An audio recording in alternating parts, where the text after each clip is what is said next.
Speaking here is the Ethla at Mashiama Bay Food Forest. In today's second episode, we'll be focusing on how we've been able to proceed by evolving from monoculture strategy farming to permaculture. We will be focusing on these topics: deforestation, mowing, soil, forest layers, and some other topics such as seasons. As you see, we are in winter season. So winter season, that's where a lot of our land is dry. And luckily yesterday, we got winter rain. While we know in our climates we don't have winter, we don't have rain in winter seasons. So luckily yesterday it fall. So we have to start in our first topic, which is deforestation. What led this land to deforestation was because of my grandmother. As we told you in episode 1, that grandmother, when she started buying the land, the first thing she did was to cut acacia trees, which are our pioneer species. Pioneer species is the first plant trees on this climate zone. Remember, we are in South Africa, Polokwane town, zone 9A.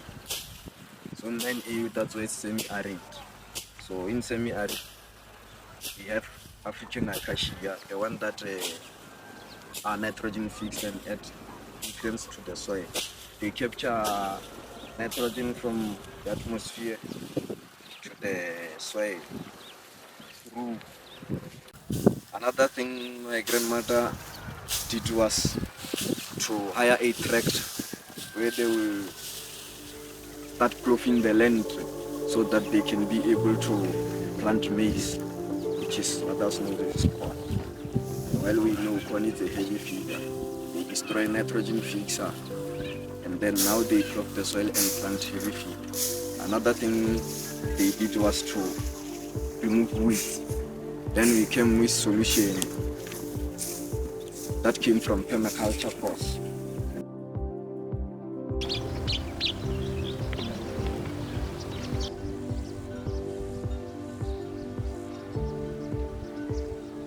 Hi, I'm the crafter from Mashiama Bay Food Forest, where we established our destination. We started by planting annuals. So it's then when we had pest diseases, extremely weathers that were harming our crops. We needed to came with ideas. We learned more about permaculture and how it functions. So we started by planting perennial trees. So that's my co-originator here. The Ethel have been telling you about the ideas, the topics that we'll be focusing more on them in this second episode of transitioning from monoculture to permaculture.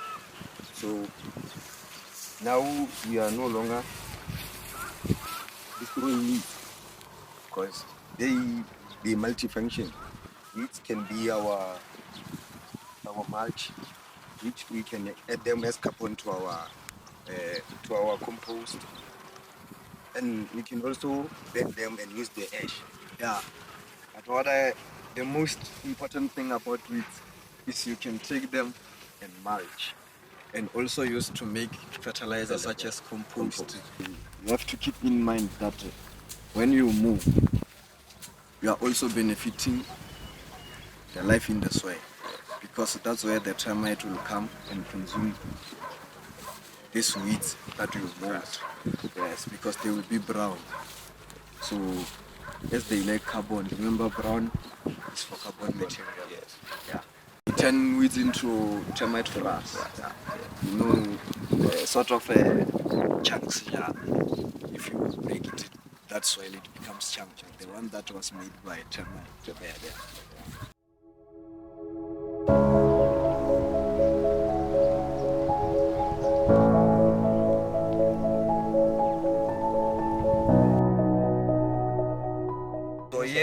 our in-soil worm farm. In-soil worm farm is a different worm farm. It's different from worm farm because of this one is made underneath the soil.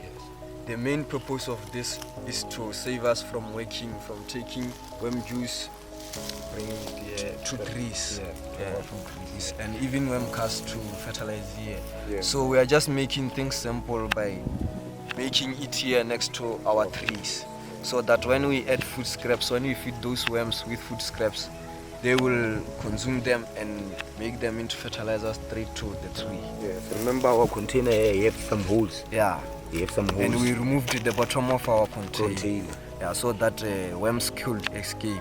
Remember, we want them to have free habitat, not like a worm farm where they cannot escape if their habitat is not comfortable. So we want them to feel comfortable.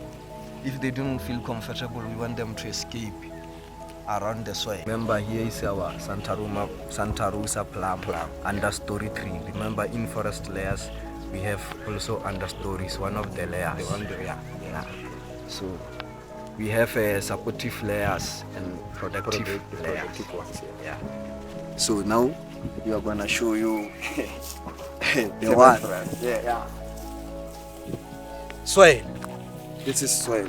Topic of the day. Remember, keep in mind that we also mowing connect with soil.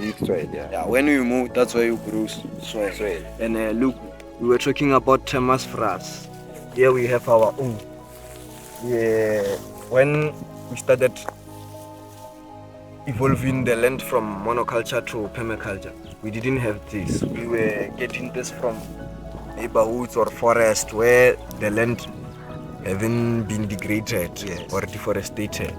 So we thought, that's why we saw that and learned that we need to work like nature. And then we started mowing. As you see, this year we've been able to get our termite frass. As we don't know the name of it in English, we just call termite frass because termite frass are insect manure. Insect manure. So this one is made by termites due to us mowing our weeds by not destroying them. Because if we are destroying them, they won't survive. They will migrate. Maybe we won't have them in our land. In our garden. So we were collecting termites from our backyard. Graveyard. Neighborhood. Our neighborhood is graveyard. That's where they bury people, but mixed with mountains and some trees. Our community don't go there to deforest. Because of that's where they bury people. So we can learn a lot from there. So as you see, today we have our own termite frass. We'll mix with compost or a vermi-compost to grow some of fruit trees which like it, as avocado, pecan, those ones that.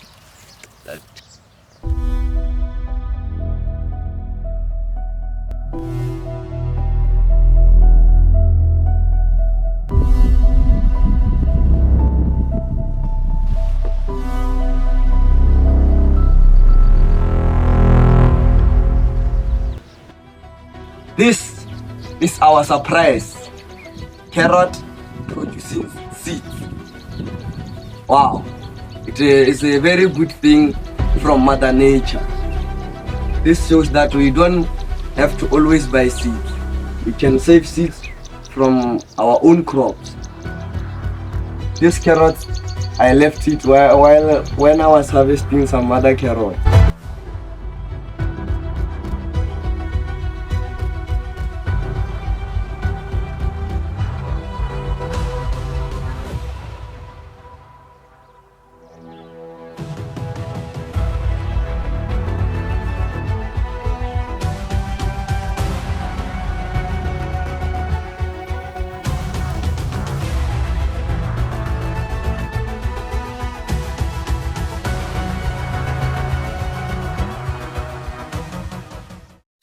after being able to obtain our own seeds that we took from our previous harvest, we managed to make our own seeds of carrot seeds.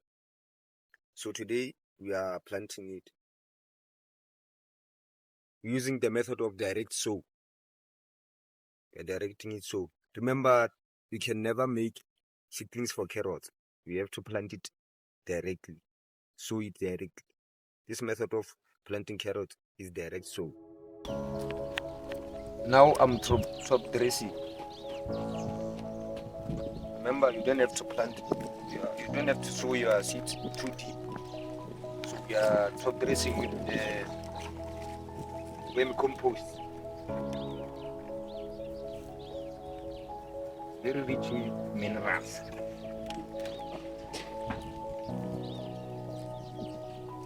Then after I'm gonna use a thick mulch, so that when our seedlings will be germinating, they will thrive through our mulch, our thick mulch. You don't have to use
can see that these tomatoes are big. We show that our soil is fertile and our soil is alive. We have many different microbes underneath the soil. So that's why our tomatoes are big. We don't feed the plant. We feed the soil by adding organic matter such as vermi-compost, compost, meal, termite frass, all those different organic matter, we add them, and we use rainwater mostly to water our plants. We use tap water only in drought season like winter. As now you can see, the land is dry. That's why we use tap water. So now I'm gonna harvest bell pepper. Gonna harvest some bell peppers.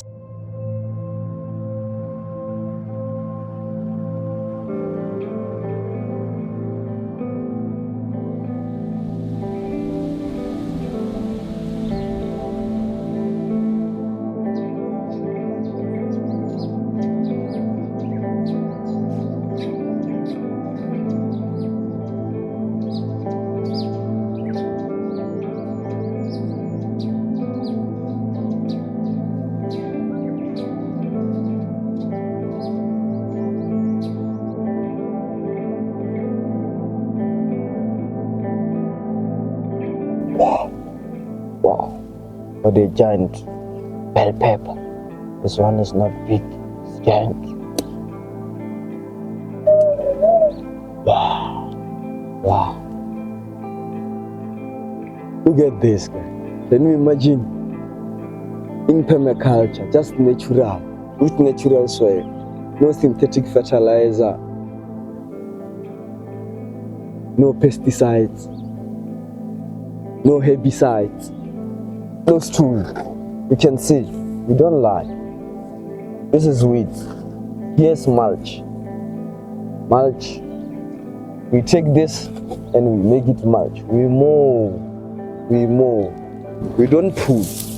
In permaculture, we don't pull weeds. We mow. Because when you pull weeds, you are destroying the life in the soil. You don't have to pull. So when you mow, you are increasing life in the soil because you are feeding the soil. That's why you will get this. We need this in permaculture. The world need this. The world need healthy food, not those one we get in the market. No. And we must also supply local. We must get this from local permaculturist farmers or wild farmers, natural farmers, organic farmers. But let's be beyond organic. We must be beyond organic. So you can see that today we are harvesting quality food, healthy. Let's keep on harvesting, keep on harvesting. We keep on harvesting, keep obtaining a yield. Use permaculture principle, use those ethics. At the beginning, the whole thing looked like it's gonna be a hard journey or a long. Yes, of course it's a long journey, but it's not hard. It's simple. It's just that you need to work with nature and understand it. That's how permaculture works. Use what you have and value diversity, obtain a yield, use renewable energy, recycle, reuse. All those principles are important in permaculture. So join us in being a better element rather than be the most damaging element. So I thank you.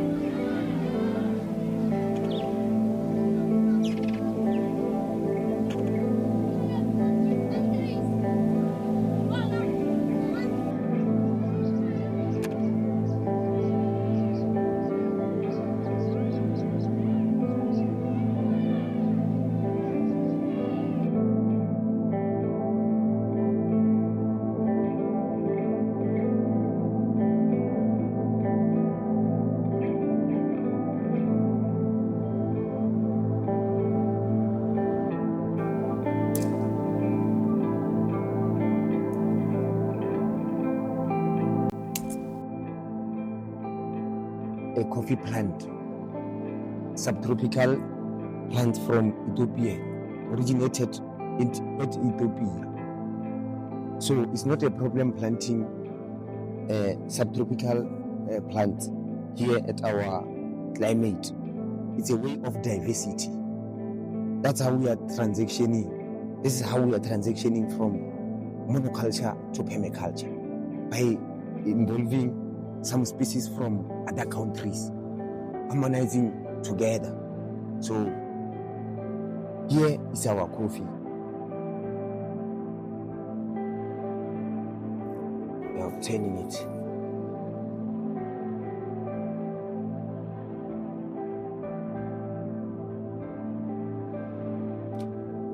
Coffee here, it's our climate.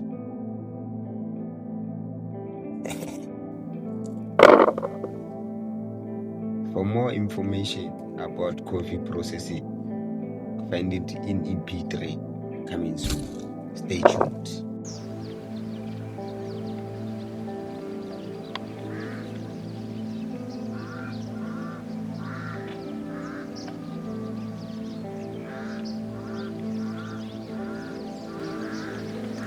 Here we've got Benny utilizing permaculture principle number 3, obtain a yield.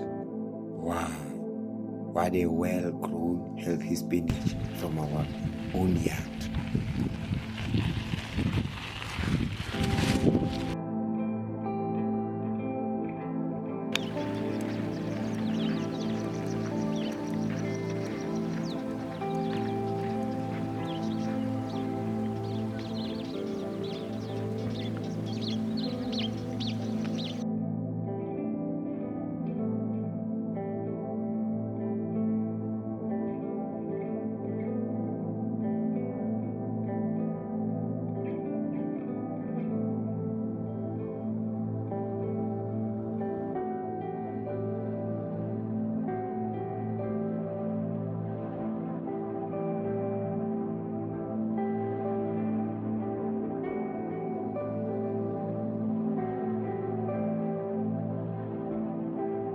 viewers and audience. Now we are on zone 6 as we are on our way to the end of our episode. Last part. Yeah, the last part of our episode. This is the last part. Yeah, as you see, the sun is setting. Yeah. And we want to show you the last part. As we showed you soils, about mowing, seasons. Yeah, you were being able to learn from our climate and see how our climate is cooperating. Yeah, it's cooperating, it's functioning. Yeah. So we started by digging where we are going to plant those support species. Our support species are going to be casuarinas as they break wind from this side, northern side. So north, we want to control our edges. As you know, permaculture principles say you must control your edges. So we will be controlling our edges with casuarina, as they also fix nitrogen with a rhizobia bacteria and also fix phosphate with my choria fungus. You know it, my choria fungus, but it fix it. It's fixed for us different from nitrogen because that one we use symbiotic relationship. That's where they to access. You use symbiotic relationship to access phosphorus to other trees. So when we will be planting next to our support species, we'll be planting olives. We want our olives to be rich and good, so that when they flower, they have healthy flower. They don't just fall down, or you'll find lots of flowers drop down. Yeah. So now, and also we have acacia, those ones that they destroyed when they were starting. When they were starting to take this land, they were destroying acacia, of which there are legumes. They are also nitrogen fixers. They have a bacteria called rhizobia bacteria, which enable it to catch nitrogen from the atmosphere, store it underneath the soil. Imagine having this acacia and their roots, they are spreading all over here. And here we have our productive tree, of which their roots will come across each other. Then it will be able to get nitrogen from this acacia. So what a phenomenal. It's a good thing. Yeah, it's a good thing because of they will be integrating together. Yeah, we told you that when you integrate plants together, they benefit each other. Yeah, this will fix nitrogen and give you Our productive. Yeah. So now we saw how we transformed our homestead from monoculture to permaculture. We're still gonna show you some more of our work. Things like crop rotation. And then those ones are the ones that are coming on the upcoming episode. Yeah. Episode number 3. Yeah, episode number 3 coming soon. Yeah. So just make sure that you keep on subscribing, like, comment, share. Yeah, give your thought about our land and your land. Try how do you understand our climate? Where we make mistakes, don't be afraid to rectify us. Yes. We wanna be rectified. We are here to learn. This course is all about learning and sharing knowledge, ideas and skills. Yes. All of those things are needed. So comment in the section and also support us by if you you give us encouragement and power to make more videos and to work hard. So if you don't comment, that's why we won't be able to share ideas with you, because we can network with you. We want to network with the whole world. We love our family. And the other reason we do this episode is to encourage agricultural farmers, conventional farmers, industrial agriculturists. Destroying the land. Yeah, they should try to be more organic, use wildlife. and then understand nature. It will also work with you. So